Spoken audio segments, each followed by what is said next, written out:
السلام عليكم ورحمة الله. حسب طلب صديقتي الأجنبيات قمت بتحضير كيكة جذع الشجرة. في نفس الوقت أردت أن تتعرفوا على بعض التقنيات التي استعملتها لإنجاز هذه الكيكة، قد تحتاجونها لاحقا في أيضا كيكات أعياد الميلاد الخاصة بأطفالكم.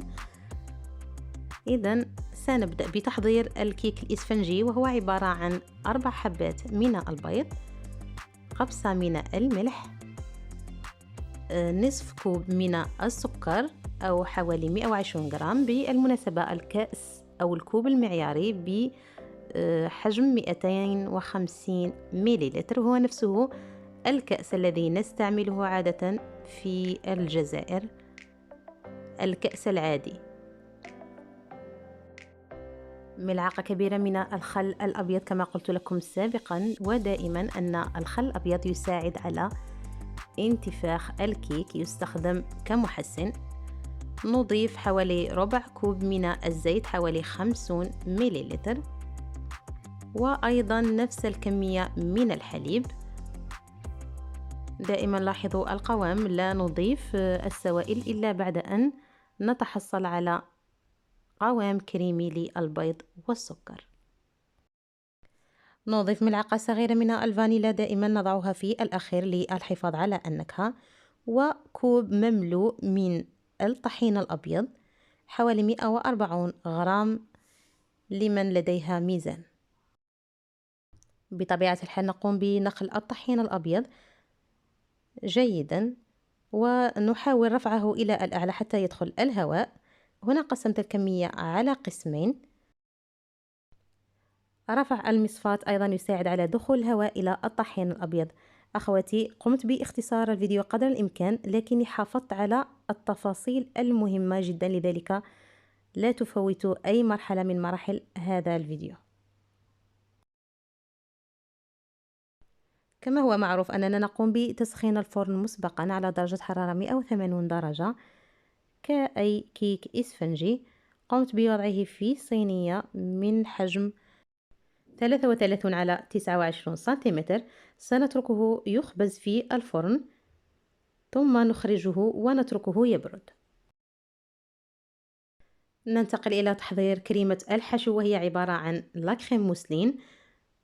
سنبدأ بتحضير كريمة الحلواني لاكريم باتيسير، ونضيف عليها الزبدة لاحقا. هي عبارة عن صفار بيضتين، 75 غرام من السكر، 30 غرام من النشا، و 250 مليلتر من الحليب الساخن وليس المغلي، ملعقة صغيرة من النسكافيه القهوة سريعة الذوبان، وملعقة كبيرة من القهوة المحضرة مسبقا. نقوم بإذابة النسكافيه فيها. إذا نبدأ بخلط صفار البيض مع السكر والقهوة سريعة الذوبان، ونكمل بهذه الطريقة جميع المراحل. الصور تشرح نفسها.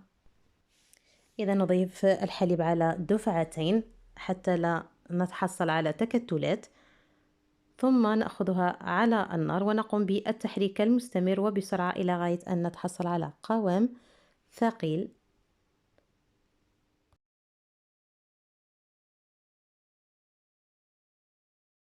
نتحصل في الأخير على هذا القوام. نقوم بسكبه على إناء آخر، ندخله إلى الثلاجة بعد تغليفه بالكيس البلاستيكي بشكل ملامس للسطح بالطريقة التالية حتى لا نتحصل على قشرة من الأعلى. إذا كما قلت أن هذه الكريمة عبارة عن مزيج ما بين كريمة الحلواني والزبدة، تدعى لا كريم موسلين بالفرنسية. سنقوم بإخراج كريمة الحلواني طبعا من الثلاجة. نقوم بخفقها بعض الوقت، ثم نضيف عليها 130 غرام من الزبدة. من الأحسن أن تكون حيوانية المصدر وأن تكون بدرجة حرارة الغرفة. نقوم بالضغط عليها بعض الشيء حتى تكون أكثر ليونة، ونضيفها تدريجيا إلى كريمة الحلواني مع الخفق المستمر حتى ننتهي من الكمية.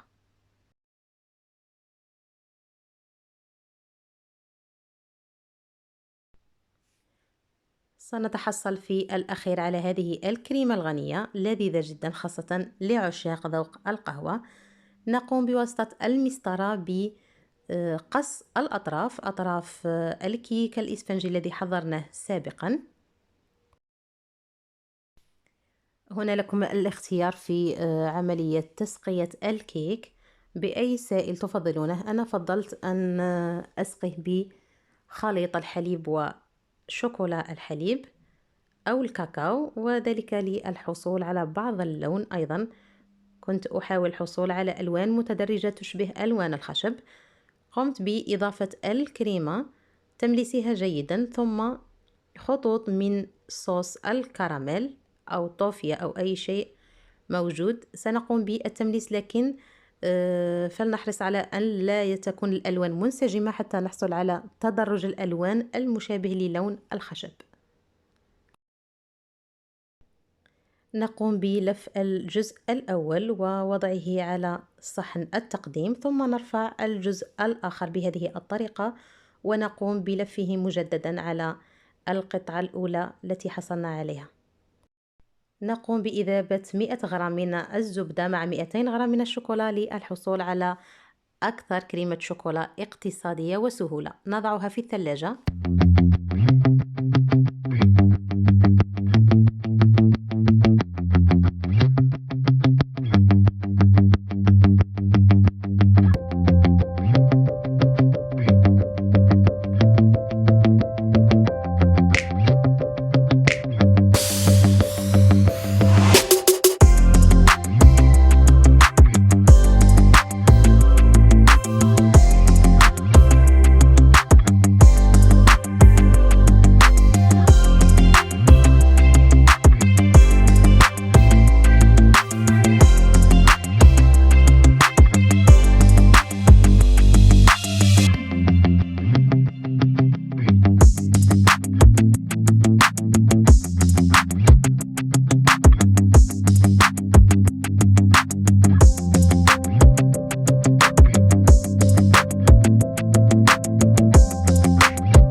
نخرج بعد ذلك كريمة الشوكولا ونقوم بخفقها إلى غاية الحصول على كريمة، ثم نقوم بعملية المونتاج.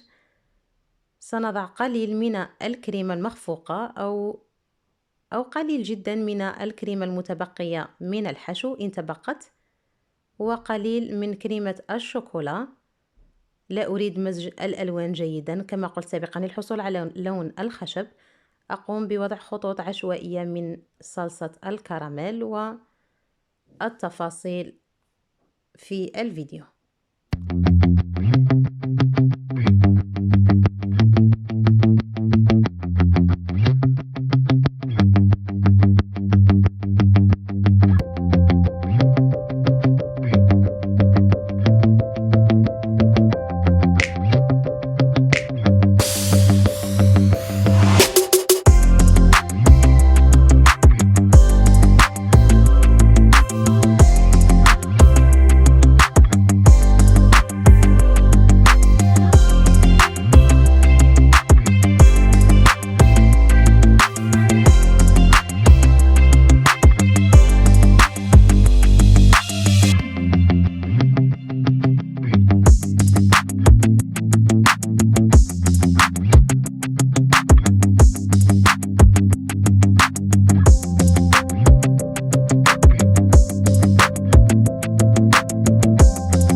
إذا هذه هي النتيجة النهائية حبيبتي. قمت بتقطيع الكيك حتى ترون التعرجات الموجودة في الداخل تكون مختلفة تماما عن التي اعتدنا عليها، تقريبا تشبه أيضا الخشب من الداخل. أرجو أن أكون قد أفدتكم بهذا الفيديو وتكونوا قد استمتعتم أيضا بالفرجة.